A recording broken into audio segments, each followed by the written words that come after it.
जब आप दुनिया का नक्शा देखते हैं तो यहाँ पर एक तिनके जैसा देश है जिसका नाम है न्यूजीलैंड। अब आप में से ज्यादातर लोगों ने न्यूजीलैंड के बारे में क्रिकेट से संबंधित बातें ही सुनी होगी। इसके अलावा न्यूजीलैंड के बारे में हम में से ज्यादातर लोगों को बहुत कम जानकारी होगी। लेकिन जानकर आपको हैरानी होगी कि न्यूजीलैंड का 80% इलाका बिल्कुल खाली पड़ा हुआ है।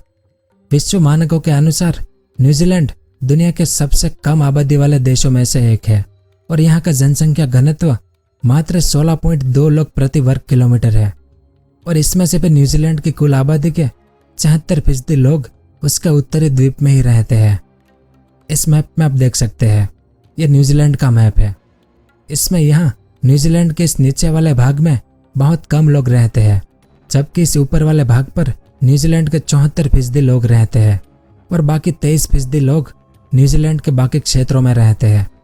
वहीं इस ऊपर वाले भाग के भी 4 क्षेत्रों में, या नॉर्थलैंड, या ऑकलैंड, या वाइकोटा और बे ऑफ प्लेंटी में न्यूजीलैंड की कुल आबादी के 52% लोग रहते हैं।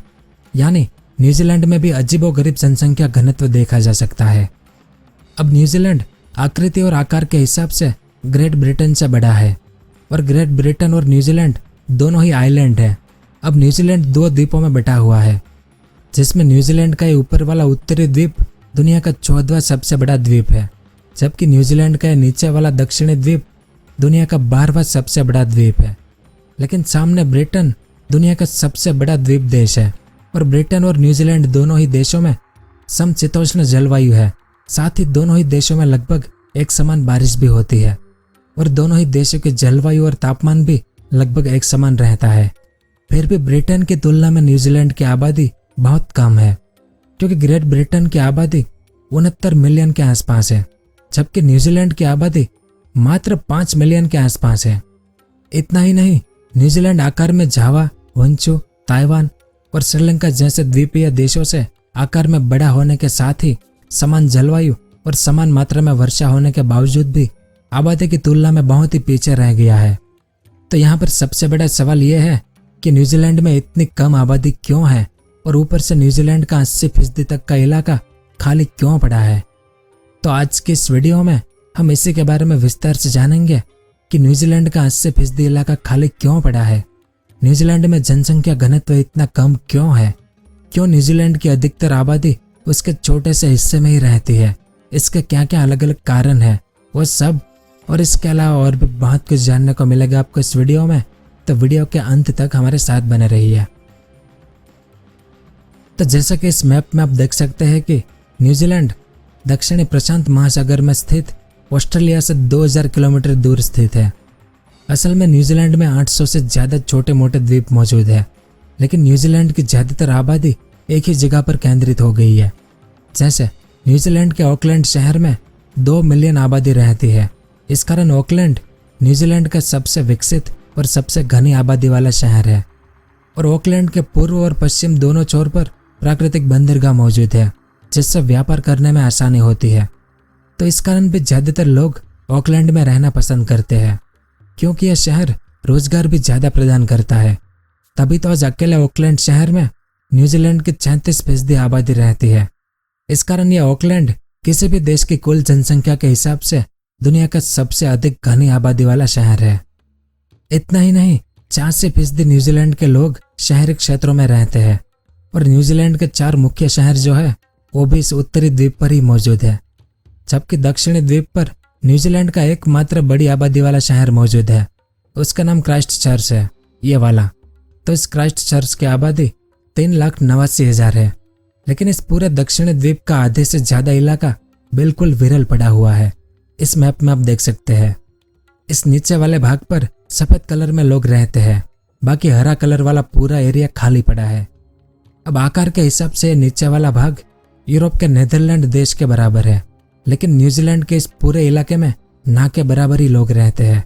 इस कारण न्यूजीलैंड के दक्षिणी द्वीप का जनसंख्या घनत्व मात्र 5.4 लोग प्रति वर्ग किलोमीटर ही है। तो सवाल यह है कि आखिर न्यूजीलैंड का जनसंख्या घनत्व इतना कम क्यों है और दक्षिणी द्वीप पर इतने कम लोग क्यों रहते हैं। तो न्यूजीलैंड की कम आबादी होने का सबसे बड़ा कारण उसकी जियोग्राफिकल लोकेशन है। असल में न्यूजीलैंड इंडिया के मैप में सबसे दूर माने जाने वाले स्थानों में से एक है और न्यूजीलैंड के द्वीप मनुष्य द्वारा तय की जाने वाली अंतिम सबसे बड़ी रहने योग्य भूमि है। लगभग 13वीं शताब्दी तक न्यूजीलैंड की आबादी बिल्कुल जीरो थी और उस समय ग्रेट ब्रिटेन और भारत जैसे देशों की आबादी कई मिलियन तक पहुंच चुकी थी। लगभग 1280 और 1350 के बीच में पोलिनेशियन लोग न्यूजीलैंड के द्वीपों में बसने आए और इन लोगों ने अपनी एक विशिष्ट माओरी संस्कृति विकसित की यहाँ पर। इस कारण आज माओरी लोग वर्तमान समय में न्यूजीलैंड के मूल निवासी माने जाते हैं। फिर इसके बाद साल 1779 में न्यूजीलैंड दुनिया के बाकी देशों के संपर्क में आया और फिर साल 1840 में न्यूजीलैंड को भी ब्रिटिश उपनिवेश बना दिया गया, जिसके बाद न्यूजीलैंड में प्रवासियों की एक बाढ़ सी आ गई। ब्रिटिश लोगों के आने के बाद न्यूजीलैंड के मूल निवासी माओरी लोगों की आबादी घटने लगी। अब एक समय माओरी लोगों की आबादी 2 लाख के करीब हुआ करती थी यहाँ पर, जो ब्रिटिश लोगों के आने के बाद मात्र 40,000 रह गई, क्योंकि ब्रिटिश लोग अपने साथ कई महामारियां भी लेकर आए थे जिनसे लड़ने की क्षमता माओरी लोगों में नहीं थी। साथ ही माओरी लोगों और ब्रिटिश सरकार के बीच कई बार लड़ाई भी हुई, जिसमें भी हजारों माओरी लोगों को मार दिया गया, जिससे इनकी संख्या और भी कम हो गई। इस कारण तो वर्तमान समय में न्यूजीलैंड की कुल आबादी में से माओरी लोगों की आबादी सिर्फ 3% ही है, बाकी 70% यूरोपीय लोगों की आबादी है। फिर साल 1946 में न्यूजीलैंड ब्रिटिश हुकूमत से आज़ाद हो गया, जिसके बाद कुछ ब्रिटिश लोग वापस ब्रिटेन चले गए तो कुछ वहीं पर बस गए।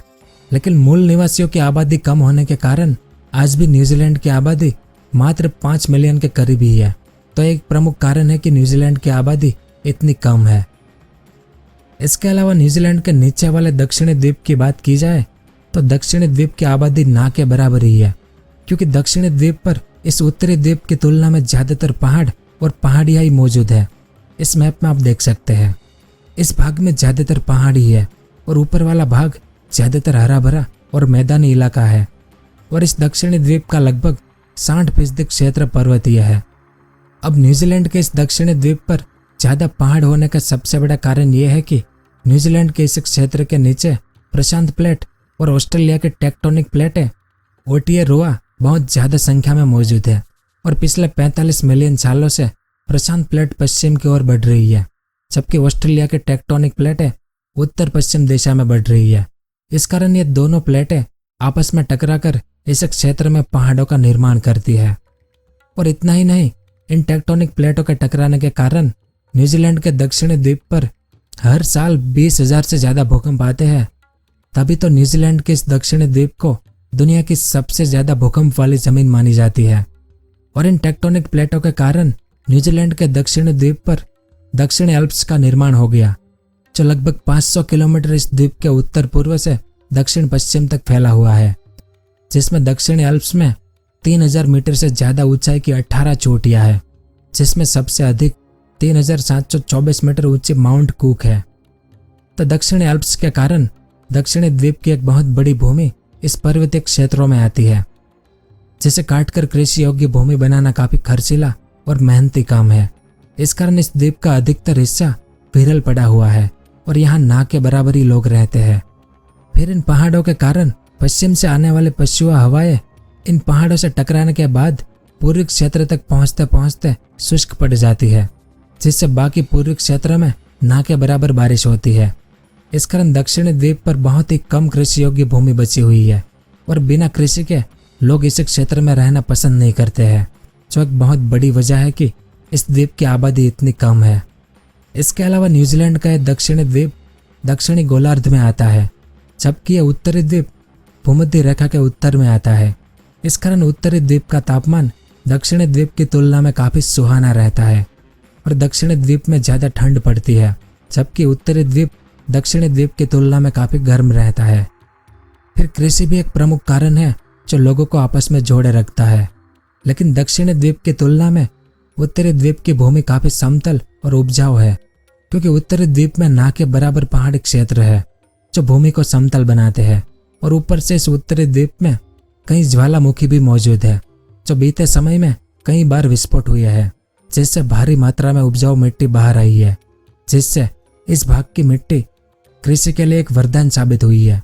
जबकि दक्षिणी द्वीप पर एक भी ज्वालामुखी नहीं है और बहुत ही कम उपजाऊ मिट्टी है।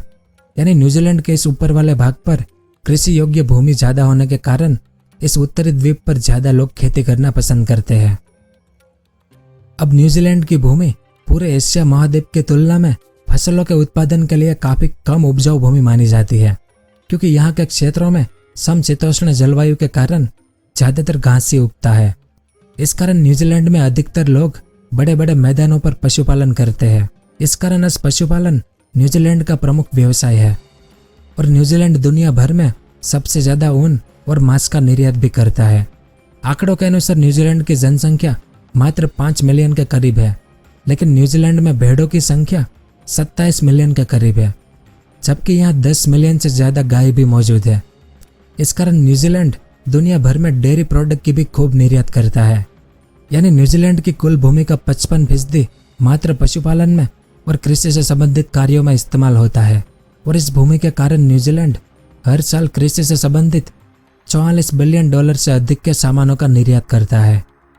तो न्यूजीलैंड की 55% भूमि पर मात्र पशुपालन होने के कारण न्यूजीलैंड स्वाभाविक रूप से एक विरल देश है, क्योंकि इन वीरान क्षेत्रों में मात्र पशु और इनके मालिक ही रहते हैं, जबकि उत्तरी द्वीप पर बड़े बड़े औद्योगिक केंद्र और कारखाने हैं जहां पर अधिक नौकरियां और अधिक सुविधाएं उपलब्ध है, जिस कारण लोग इन घास के मैदानों को छोड़कर शहरों की तरफ प्रस्थान करते हैं, जो न्यूजीलैंड को दुनिया का सबसे शहरीकृत देश बनाता है। तो वहीं इन बड़े बड़े घास के मैदानों के कारण न्यूजीलैंड दुनिया के सबसे विरल देशों में से एक भी गिना जाता है। अब इन सभी कारणों के अलावा कुछ छोटे छोटे कारण भी हैं, जिस कारण न्यूजीलैंड का 80% इलाका खाली पड़ा है और इनकी जनसंख्या इतनी कम है। तो अन्य कारणों में न्यूजीलैंड की जन्म दर बाकी देशों की तुलना में बहुत ही कम है। साल 2010 में न्यूजीलैंड की जन्म दर 2.1 बच्चा प्रति महिला थी, वहीं 2022 में यह दर घटकर मात्र 1.8 बच्चा प्रति महिला रह गई। यानी न्यूजीलैंड में कम आबादी पैदा हो रही है। इसके अलावा जैसा कि हम जानते हैं कि 800 साल पहले न्यूजीलैंड की जमीन पर इंसानों का कोई अस्तित्व ही नहीं था, तब यहाँ की आबादी बिल्कुल जीरो थी। लेकिन अंग्रेजों के आने के बाद इसकी आबादी में धीरे धीरे वृद्धि हुई, क्योंकि 1911 आते हुए न्यूजीलैंड के मूल निवासी माने जाने वाले माओरी लोगों को अंग्रेज मौत के घाट उतार चुके थे। लगभग 1 लाख माओरी लोगों को अंग्रेजों ने अब तक मार दिया था। इस कारण ना के बराबर माओरी लोग न्यूजीलैंड में बचे थे। लेकिन यूरोपीय देशों के लोग न्यूजीलैंड को दुनिया का अंतिम छोर मानते थे और इस देश में आकर अपनी नई शुरुआत करना चाहते थे, जिस कारण अधिकतर देशों से लोग न्यूजीलैंड में बसने लगे और 1911 में न्यूजीलैंड की आबादी लगभग 1 मिलियन के करीब थी, जो 45 सालों बाद 2 मिलियन के करीब हो गई, जिसके 20 सालों बाद न्यूजीलैंड की आबादी 3 मिलियन हो गई और इसके 30 सालों बाद न्यूजीलैंड की आबादी 4 मिलियन के करीब पहुंच गई और आखिर में साल 2020 तक न्यूजीलैंड की आबादी 5 मिलियन के करीब पहुंच गई। लेकिन इसमें न्यूजीलैंड के मूल निवासी बहुत ही कम है। बाकी यूरोपियन लोग यहाँ घुस गए थे सालों पहले। आज उनके वंशज ही यहाँ बड़ी संख्या में है और बाकी कुछ बाहरी लोग हैं जो काम करने और रोजगार के लिए यहाँ पर आकर बस गए हैं। असल में न्यूजीलैंड की कुल आबादी में से 27% लोग इमिग्रेट्स हैं, जबकि 73% लोग ऐसे हैं जिनका जन्म न्यूजीलैंड में हुआ है। इतना ही नहीं, न्यूजीलैंड के 20 आदमियों में से एक आदमी ब्रिटिश नस्ल का है। लेकिन अपने दक्षिणी द्वीप पर अधिक पहाड़ी क्षेत्र होने और विदेशी निर्यात के लिए पशुपालन से संबंधित उत्पादनों के लिए बड़े बड़े घास के मैदानों पर एकाधिकार के कारण न्यूजीलैंड की आबादी शहरों की तरफ बढ़ी है। वहीं ऑकलैंड जैसे शहर न्यूजीलैंड के प्रमुख बंदरगाह है और यहाँ अधिक रोजगार के कारण ये शहर लोगों को अपनी ओर आकर्षित करते हैं, जो एक प्रमुख वजह है कि न्यूजीलैंड की ज्यादातर आबादी उनके छोटे से 20% हिस्से में ही रहना पसंद करती है और बाकी इलाका खाली पड़ा है। तो यह सब कुछ था इस वीडियो में। उम्मीद है आपको कुछ जानने को मिला होगा। अगर वीडियो पसंद आया हो तो इसे लाइक ज़रूर करें। पूरा वीडियो देखने के लिए आपका बहुत बहुत धन्यवाद। अगर आपको इस तरह के इन्फॉर्मेटिव वीडियो देखना पसंद है तो हमारे इस चैनल को सब्सक्राइब करें और हमारी नई वीडियो सबसे पहले देखने के लिए इस बेल आइकन को भी ज़रूर दबाएं।